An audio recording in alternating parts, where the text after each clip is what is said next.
1 जून को मतदान होना है। ऐसे में रामकृपाल यादव दियारा इलाके में खाक छान रहे हैं। अंतिम दिन प्रचार के लिए पूरी ताकत से लग गए हुए हैं। हम रामकृपाल जी से जानते हैं कि आपको आखिर मतदाता वोट क्यों करे, क्या वजह है? 10 सालों में आपने ऐसा क्या किया है? बहुत अच्छा माकूल प्रश्न किया और मुझे एक अवसर दिया जनता को बताने के लिए। सबसे बड़ी बात यह है कि 10 साल के दरमियान मोदी जी और माननीय मुख्यमंत्री नीतीश जी के संयुक्त रूप से जो विकास का काम है, एक एक गांव, एक एक गरीब तक पहुंचा है। और मैं अपने स्तर पर जो बड़ा काम करवाऊँ उसको मैं कह देता हूं, क्योंकि काम गिनवाऊंगा तो 1 घंटा भी कम होगा। इस दियारा के इलाके में कटाव से बहुत बड़े पैमाने पर लोग पीड़ित थे। साक्ष्य यहाँ के लोग पूछ सकते हैं कि कटाव को रोकने में मेरी अहम भूमिका अदा की है सरकार के राशि ला करके। दूसरा, यहाँ पर कई ऐसे सड़क थे जो खास्ता हाल थे। पथ निर्माण विभाग के माध्यम से ये जो संगम है मनेर में, आप देख रहे होंगे काम चल रहा है। एक वो, उसके पहले मैंने PMGSY से उसी रोड को बनाया था। अभी रिसेंटली काम चल रहा है यहीं जहाँ आप खड़े हैं, रामपुर दियारा से लेकर के मनेर तक एक 8 करोड़ की राशि का पूरे ढलैया का काम चल रहा है।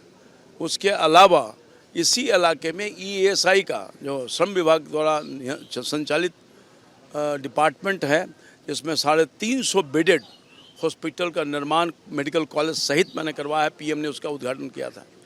और उसमें सबसे बड़ी बात है कर्मचारियों के लिए है। मेरे अथक प्रयास से माननीय प्रधानमंत्री जी की कृपा से सभी लोगों के लिए वो मुफ्त में सेवा प्रदान की जा रही है। इतने सारे आप काम गिना रहे हैं, लेकिन सवाल तेजस्वी मीसा भारती उठा रही हैं कि 2 करोड़ का वादा किया था रोजगार देने का, महंगाई का, ये सब कहीं आपने नहीं है, सारा कुछ जुमलाबाजी में चला। मैं पूछना चाहता हूँ मिस्टर तेजस्वी से, उनके परिवार जन से और यहाँ के प्रत्याशी से। हमने तो गिनाना शुरू किया, आप तो बीच में रोक दिया। एयरपोर्ट से लेकर बहुत कुछ बोलना था। एयरपोर्ट बन रहा है बीटा में, ये मनेर का पार्ट है। वो कोई एक ऐसा काम बता दे, एक काम जिसने तेजस्वी ने दियारा के इलाके में या मनेर के इलाके के लिए किया हो। एक काम मैं पूछना चाहता हूँ। इसको तो मैं मेरिन ड्राइव से भी जोड़ दिया मुख्यमंत्री की कृपा से। जिस रोड पर आप आए हैं चल करके, वो रोड भी मेरे निर्माण करवाया हुआ है, दानापुर से लेके बीटा तक। वो एक काम कहते हैं 17 महीना में मैंने नौकरी दे दिया।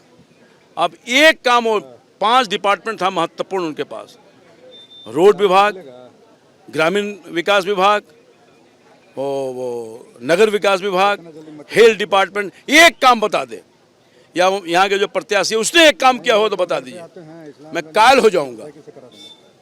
कोई काम नहीं किया है इन लोगों ने, केवल लूटा है, धोखा दिया है। ज्यादा मुंह मत खुला ये प्रकाश जी, आप सब जानते हैं। मैं हाँ, ये काम जरूर किया है, अपने अपने परिवार के संपत्ति को बढ़ाया है। मेरी संपत्ति 40 साल की सार्वजनिक जीवन है, ताल ठोक के बोल रहा हूं कि मेरे पास पूरे 40 साल में अपने जो खानदान की प्रॉपर्टी वो मात्र 4.5 करोड़ का है।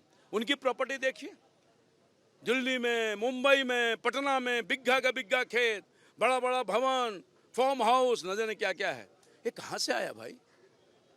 लोगों को ठगा नहीं रामकृपाल यादव, लोगों को बेचा नहीं है, लोगों की सेवा किया है 24 घंटा 7 दिन। ये मनेर की जनता, दियारा की जनता, पूछिए इनसे। ये मेरे कोई भाड़े के खड़े किए हुए नहीं है, ये आम जनता है। रामकृपाल यादव ने जिसने 10 साल में सेवा किया है, आज तक किसी MP ने इतनी सेवा नहीं की इन लोगों का। मैंने सुना है सुख हो दुख हो, रामकृपाल यादव हमेशा हाजिर रहा है। वो लोग जो लोग सवाल खड़ा कर रहे हैं, प्रत्याशी बन के आए हैं, हाथ जोड़ रहे हैं, भाषण दे रहे हैं, किसी भी 5 गांव का नाम बता दे 5 साल में जिसके सुख और दुख को बांटने का काम किया है, हम वापस ले लेंगे अपनी उम्मीदवारी। ये मैं चैलेंज करता हूं।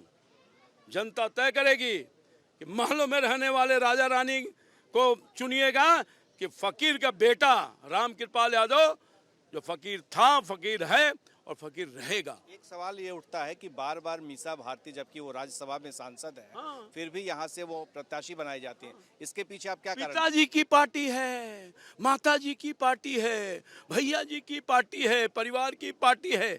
परिवार से बाहर किसी को मौका नहीं मिलने वाला है। ठीक आपने सवाल किया, क्या वजह है कि पाटलिपुत्र की जनता रिजेक्ट करती है और बार बार उन्हीं को देने का काम। अभी क्या वजह है? पिताजी घूम रहे हैं, सम्मानीय है, हमारे बीमार हैं, अनुरोध करते हैं मत घूमिए, तबीयत खराब हो जाएगी आपकी। भैया जी घूम रहे हैं पंचायतें, मुख्यमंत्री उप मुख्यमंत्री प्रतिपक्ष के नेता, मैया जी घूम रहे हैं, उनके प्रति भी सम्मान है। बहन जी घूम रहे हैं, क्या वजह है? क्यों घर घर घूमना पड़ रहा है? अगर इन्होंने काम किया है तो काम के आधार पर वोट मिलता है, क्यों घर घर जा रहे हैं? पहले भी ये घूमे हैं और जनता ने, पार्टी की जनता ने रिजेक्ट किया है और इस बार भी घर घर घूमे हैं। मुझे पूरा भरोसा है मोदी जी का नाम, नीतीश जी का काम, मोदी जी ने जो किया है गरीबों के लिए, राष्ट्र के सम्मान के लिए, गरीबों को आगे बढ़ाने के लिए, किसानों को आगे बढ़ाने के लिए, देश को, और हमने जो सेवा प्रदान की है निस्वार्थ भाव से, बेदाग रह करके, उसी का फल मिलेगा।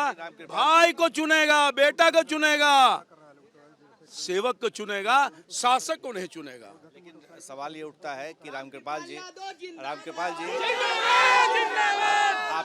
आपके बारे में ये कहा जाता है कि आपको, जब आप पहली बार जीत कर गए बीजेपी से गए तो आपको मंत्री बनाया गया, लेकिन उसके बाद फिर मंत्री आपको रामकृपाल यादव 35 साल रहा, 3 बार सांसद रहा, वो नहीं मौका मिला, मगर मुझे दूध में मक्खी की तरह निकाल कर फेंका। भारतीय जनता पार्टी ने मुझे सहारा देने का काम किया और 6 महीने के अंदर जो 35 साल में हमें सम्मान नहीं लिया, मोदी की सरकार ने, मोदी ने, भारतीय जनता पार्टी ने अपने इस गरीब के बेटा को सम्मान देकर के देश में मंत्री बनाने का काम किया। उन्होंने क्या किया भाई?